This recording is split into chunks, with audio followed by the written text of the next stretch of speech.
Bismillahirrahmanirrahim. Assalamualaikum warahmatullahi wabarakatuh. Alhamdulillahi wa kafa wassalatu wassalamu ala nabiyil mustafa wa ala alihi wa ashabihi wa man bihudahu muhtada amma ba'd. Alhamdulillah, senantiasa dan selalu kita memuji Allah dan bersyukur kepada Allah Azza wa Jal yang memberikan kita nikmat-nikmat serta kasih sayang begitu banyak, yang jika kita hitung nikmat tersebut kita tidak akan mampu. Bahkan kita bukan hanya diminta untuk menghitung, tapi kita juga diminta, yang paling penting adalah bersyukur atas nikmat-nikmat tersebut. Maka dari itu adalah kita, di antara bersyukurnya kita dengan nikmat-nikmat tersebut, kita pergunakan dengan sebaik-baiknya, dan khususnya di dalam ketaatan kepada Allah Azza wa Jalla. Tayyib, salawat dan salam juga senantiasa kita berikan kepada junjungan kita Nabi kita Muhammad sallallahu alaihi wasallam, juga kepada istri-istri beliau, keluarganya, para sahabatnya, dan orang-orang yang senantiasa berada di atas jalan mereka sampai akhir hari akhir nanti.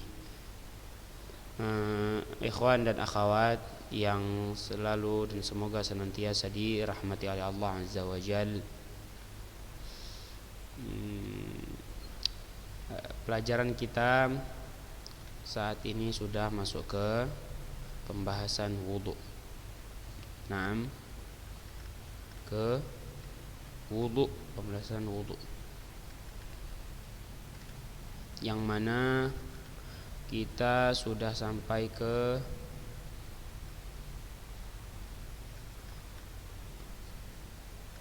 furuduhu, al-mas'alatur rabi'ah. Adapun sebelumnya kita ulang sedikit al-mas'alatus tsalitsah, masalah yang ketiga tentang syarat sahnya wudu. Sudah kita jelaskan bahwa syarat pertama itu adalah orangnya harus muslim, berakal, dan mumayyiz. Apa itu mumayyiz? Mumayyiz adalah umur seseorang yang sudah dapat membedakan antara yang mana baik dan yang mana yang buruk. Meskipun dia umur 7 tahun, maka kalau dia sudah mumayyiz, maka wudunya sudah sah, salatnya juga sudah sah.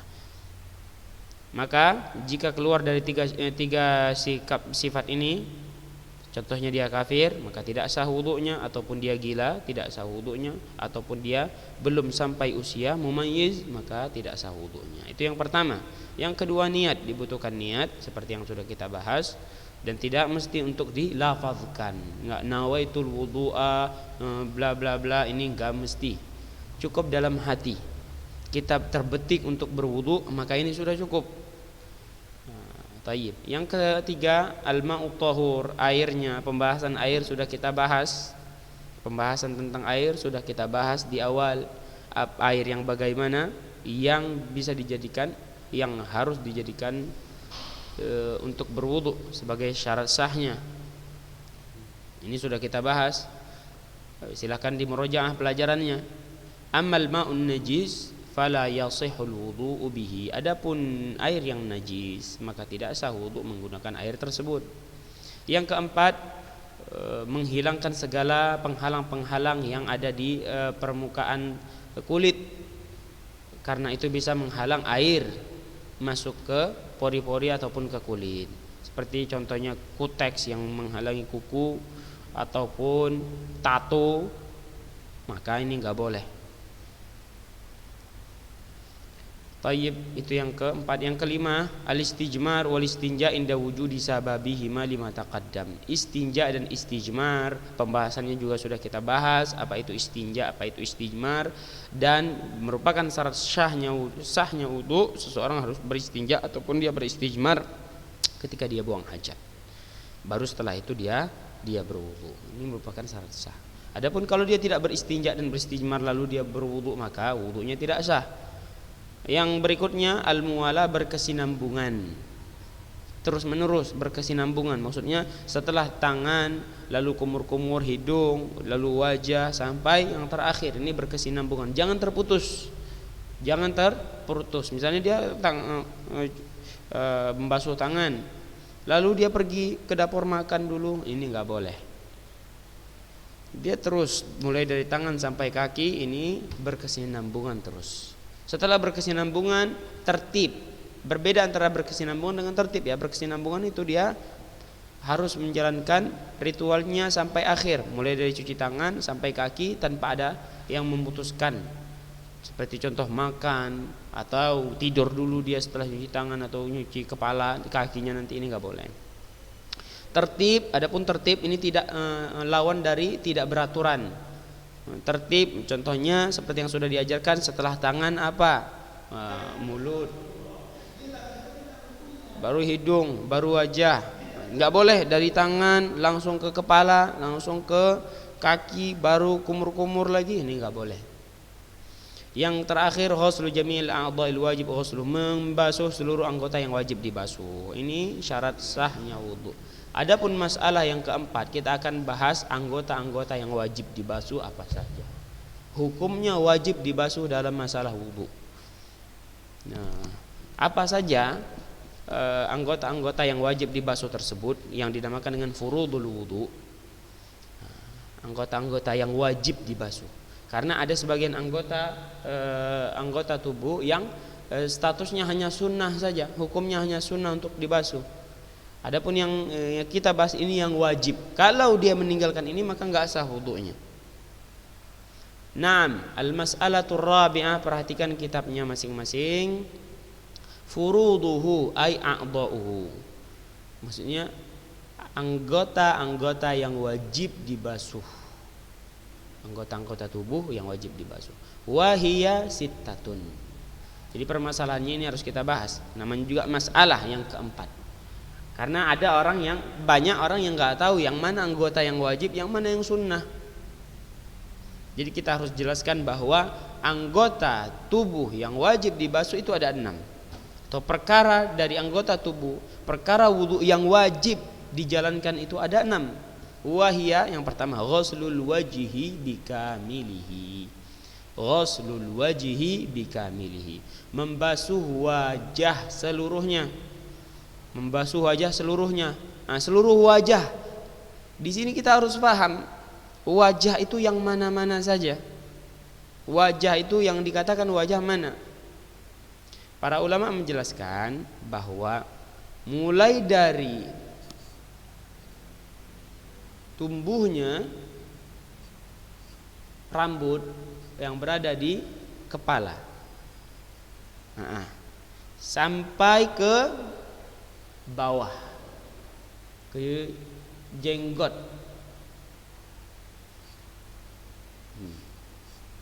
sampai ke jenggot, tempat tumbuhnya jenggot ini sampai batas dagu. Nah, inilah dia. Itu namanya wajah seluruhnya. Itu dari atas ke bawah.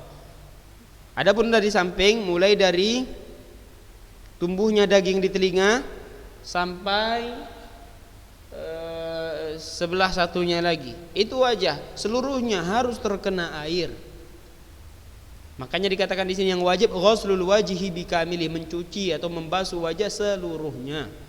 Liqaulihi ta'ala, karena firman Allah Ta'ala, idza qumtum ila sholati faghsilu wujuhakum. Apabila kalian hendak melakukan salat, hendak mendirikan salat, maka basuhlah wajah-wajah kalian. Perhatikan, wajah yang pertama dari anggota yang wajib dibasuh, wajah. Wa minhu, yang termasuk di dalam wajah, wa minhul madmadah, berkumur-kumur, wal istinsyaq.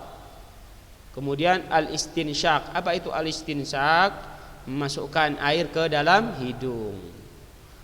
Ini termasuk ke dalam wajah. Karena apa? Li'annal fam wal anf minal wajh. Karena mulut, hidung termasuk bagian dari wajah. Ya. Naam. Berkumur-kumur dan juga memasukkan air ke dalam hidung juga termasuk membasuh wajah seluruhnya. Mengapa? Karena mulut dan juga hidung bagian dari wajah. Kecuali ada orang yang mulut dan hidungnya di dengkul atau di kaki, maka enggak termasuk ya. Itu yang pertama. Yang kedua, ghuslul yadaini ilal mirfaqain. Perhatikan. Yang kedua di antara anggota yang wajib dibasuh Bukan tata caranya ya. Ini anggota yang wajib dibasuh aja. Yang kedua adalah ghuslul yadaini ilal mirfaqain, mencuci tangan sampai siku. Mencuci tangan sampai siku. Liqaulihi ta'ala, sebagaimana firman Allah Ta'ala, wa aydiyakum ilal marafiq. Idza qumtum ila salati faghsilu wujuhakum wa aydiyakum ilal marafiq. Maka basuhlah wajah-wajah kalian dan tangan-tangan kalian sampai siku. Berarti membasuh tangan sampai siku ini juga wajib karena dari Al-Qur'anul Karim. Itu yang kedua. Yang ketiga, mashur ra'si kullihi ma'al udhunain. Mashur ra'si kullihi ma'al udhunain. Mengusap kepala seluruhnya beserta dua telinga. Mengusap kepala seluruhnya beserta dua telinga. Jadi sekaligus, seperti kalau ada video bisa kita tunjukkan. Akan tapi nggak ada video ini. Dari tumbuhnya rambut sampai ke belakang, kemudian kembali lagi ke depan, lalu ke telinga dan usap juga telinganya. Taib. Seperti itu cara berwudu. Itu membasuh kepala seluruhnya beserta telinga, maka ini juga wajib dalam wudu. Liqaulihi ta'ala wamsahu biru'usikum, dan usaplah kepala kalian. Itu yang pertama, usaplah kepala kalian. Ustaz, telinga kok kepala? Telinga, kepala. Perhatikan kenapa termasuk ke dalam telinga masuk ke kepala. Karena kitabnya, perhatikan, wa qauluhu sallallahu alaihi wasallam al-udhunani minar ras. Al-udhunani minar ras. Dua telinga bagian dari kepala. Dua telinga bagian dari kepala. Jadi jelas kalau yang namanya wajib itu harus dijalankan. Kalau ditinggalkan enggak sah wudunya. Jadi kepala diusap juga, kepala seluruhnya diusap juga, dua telinga ini wajib. Fala yujzi'u mashu ba'dhir ra'si duna ba'dhihi. Maka enggak boleh mengusap sebagian kepala. Enggak boleh mengusap sebagian kepala saja. Dia harus seluruhnya. Mulai dari ujung rambut sampai ujung belakangnya lagi. Kemudian juga telinga juga ikut diusap. Ini yang ketiga. Karena Allah Ta'ala berfirman berdasarkan ayat juga wamsahu biru'usikum. Adapun hadis Nabi melengkapi al-udhunani minar ras. Usaplah kepala kalian, dan Nabi juga bersabda dua telinga bagian dari kepala. Itu yang ketiga. Yang keempat, ghuslur rijlaini ilal ka'bain. Membasuh dua kaki sampai mata kaki. Membasuh dua kaki sampai mata kaki. Liqaulihi ta'ala, karena firman Allah Ta'ala wa arjulakum ilal ka'bain, dan juga cuci kaki kalian sampai mata kaki. Naam. Jelas ayat, berdasarkan ayat. Yang kelima at-tartib. Perhatikan, yang kelima tertib, teratur. Kenapa itu yang kelima wajib dijalankan? Lianna Allah Ta'ala dzakarahu murattaban. Karena Allah Ta'ala berfirman di dalam ayatnya itu teratur. Wa tawadda'a Rasulullah sallallahu alaihi wasallam murattaban ala hasabi ma dzakarahu Allah subhanahu. Begitu pula Nabi sallallahu alaihi wasallam mempraktekkan perintah Allah tersebut dengan teratur. Seperti apa yang Allah Ta'ala sebutkan di dalam Al-Quran. Ya ayyuhalladzina amanu idza qumtum ila shalah, wahai orang-orang yang beriman, apabila kalian hendak mendirikan salat, faghsilu wujuhakum, maka basuhlah wajah kalian, wa aydiyakum ilal marafiq, dan tangan kalian sampai siku, wamsahu biru'usikum wa arjulakum ilal ka'bain, lalu usaplah kepala kalian dan basuh kembali kaki kalian sampai mata kaki. Allah Ta'ala berfirman dengan berurutan dan teratur. Dzakarahu Allah Subhanahu wa taala al-wajh, Allah menyebutkan wajah, kemudian tangan, kemudian kepala, kemudian kaki.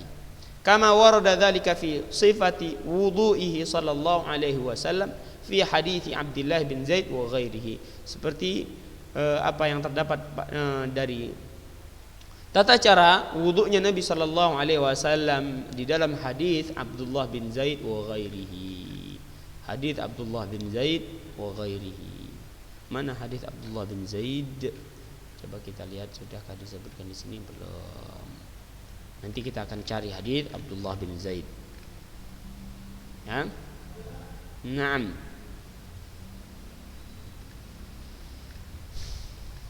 Nanti akan masuk kita ke dalam hadis Abdullah bin Zaid, khususnya dalam tata cara wudu. Ya. Itu. Yang kelima, tertib dan teratur. Ingat, kalau kita berwudu, yang mana wudu perkara yang sangat penting. Karena apa? Karena kalau enggak sah wudu kita, sholat pun tidak sah. Enggak bisa, wudu enggak sah, sholat sah, Ustaz. Enggak bisa. Kok bisa sah sholatnya? Udah sempurna seperti yang diajarkan Nabi, Ustaz. Oh, tapi wudunya enggak sah. Sementara sahnya sholat dilihat dari sahnya wudu. Di antara cara menilai sahnya sholat, dinilai juga sahnya atau tidak wudu yang dia lakukan. Kalau dia tidak sah wudu yang dia lakukan, maka dia dianggap tidak berwudu. Sementara Nabi SAW bersabda dengan hadis yang sudah kita sebutkan di pertemuan sebelumnya, la yaqbalullah salatan bighairi tuhur. Allah tidak menerima salat seseorang tanpa bersuci. Begitu pula Nabi SAW bersabda, la yaqbalullaha salata man ahdatha hatta yatawadda. Allah tidak menerima salat seseorang yang berhadas sampai dia berwudu terlebih dahulu. Maka wudunya harus sah. Bukan hanya wudunya harus sah. Harus sahnya wudu bagaimana? Yang pertama, syarat sahnya wudu kita jalankan. Yang kedua, anggota yang wajib dari wudu itu kita amalkan.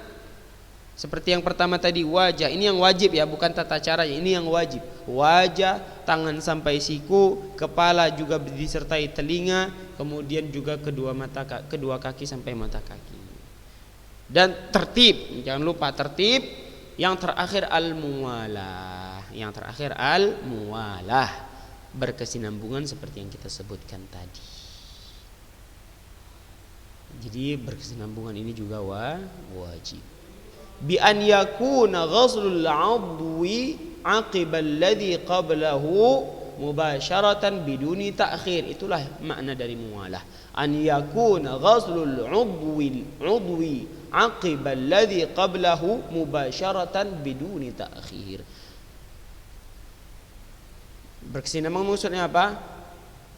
Bahwasanya harusnya ia membasuh anggota wudu, membasuh setiap anggota wudu langsung setelah anggota wudu yang dia basuh sebelumnya, tanpa ditunda. Seperti Ustaz contohkan, setelah selesai tangan, dia langsung berkumur-kumur serta istinsyak, memasukkan air ke dalam hidung. Setelah itu langsung membasuh wajah seluruhnya tanpa ditunda-tunda. Setelahnya lalu mencuci tangan sampai siku. Setelahnya langsung kepala. Kedua telinga juga disertai. Setelahnya baru kaki. Nah, ini harus. Itu yang maksud bersinambungan. Faqad kana Nabi sallallahu alaihi wasallam yatawaddau mutawalian. Dan sungguhnya Nabi sallallahu alaihi wasallam berwudu itu berkesinambungan. Li hadithi Khalid bin Ma'dan. Berdasarkan hadis Khalid bin Ma'dan.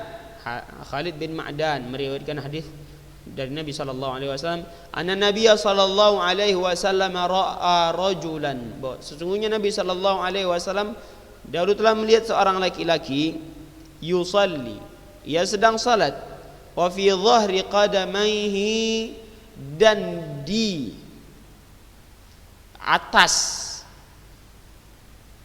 permukaan kakinya lum'atun qadarad dirham, terdapat lingkaran atau daerah, yang mana daerah itu seperti satu lingkaran dirham. Diameternya seperti lingkaran dirham, enggak terlalu besar.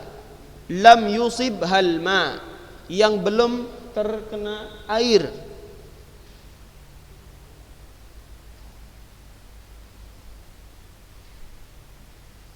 Belum terkena air.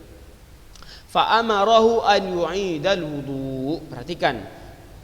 Lantas Nabi sallallahu alaihi wasallam memerintahkan dia untuk mengulang wudunya. Perhatikan hadis Nabi sallallahu alaihi wasallam ini. Jika ada orang yang berwudu, ternyata ada anggota yang wajib dibasuh itu tidak terkena air, maka Nabi sallallahu alaihi wasallam perintahkan orang tersebut mengulang wudunya. Kemudian syarahnya apa? Penjelasannya apa? Falau lam takunil muwalatu syartan la amarahu bi ghusli ma fatahu wa lam ya'murhu bi i'adatil wudu'i kullihi. Perhatikan logikanya dari hadis yang kita bawakan ini. Kenapa berkesinambungan itu wajib? Nabi SAW perintahkan seseorang ketika ada di antara anggota wudu yang wajib dibasuh tidak terkena air, Nabi perintahkan langsung untuk mengulang wudunya. Kenapa? Falau lam takunil muwala, sekiranya berkesinambungan itu bukan syarat, bukan merupakan syarat yang wajib dijalankan, la amarahu bi ghusli ma fatahu. Niscaya Nabi perintahkan dia untuk membasuh anggota yang tidak terkena air itu saja. Dan Nabi pasti tidak akan memerintahkan dia untuk mengulang wudunya seluruhnya. Kalau memang berkesinambungan itu enggak wajib. Jadi dari sini kita bisa pahami bahwa berkesinambungan itu wajib. Enggak, kalau ada yang tidak terkena air dari anggota tubuh kita, anggota tubuh yang wajib dibasuh, maka kita enggak boleh membasahkannya anggota tersebut lagi, enggak, diulang lagi dari awal. Ya, diulang lagi dari awal. Jadi hendaklah berwudu itu jangan tergesa-gesa agar seluruh anggota tubuh yang wajib dibasuh terkena air seluruhnya. Wal lum'ah, apa makna lum'ah itu? Lum'ah adalah al mawdi'ul ladzi lam yusibhu al ma' fil wudu'i aw al ghusl. Lum'ah adalah tempat atau anggota tubuh, daerah dari anggota tubuh yang belum terkena air ketika wudu ataupun mandi. Taib.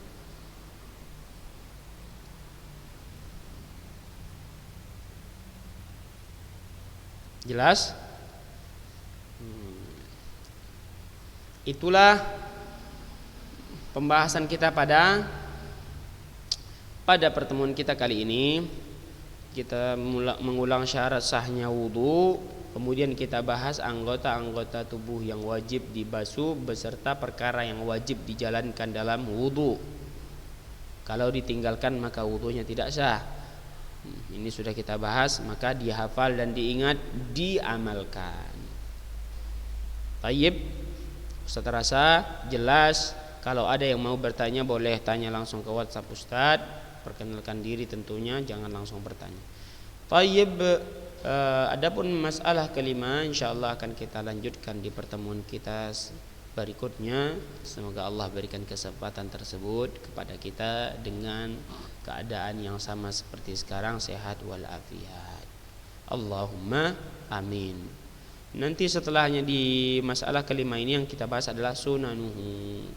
Apa saja yang sunnah yang perkara-perkara sunnah di dalam wudu. Yang mana yang sunnah? Kalau yang tadi yang wajib, sekarang yang sunnah yang mana? Ini akan kita bahas berikutnya. Barakallahu fil jami'. Semoga Allah berkahi kita semua. Ya, nas'alullah ta'ala an yarzuqana ilman nafi'an wa rizqan tayyiban wa amalan mutaqabbala wa na'udzu billahi min ilmin la yanfa' wa min qalbin la yakhsha' wa min nafsin la tashba' wa min da'watin la yustajabu laha. Kita tutup dengan doa kafaratul majlis. Subhanakallahumma wa bihamdika asyhadu an la ilaha illa anta astaghfiruka wa atubu ilaik. Assalamualaikum warahmatullahi wabarakatuh.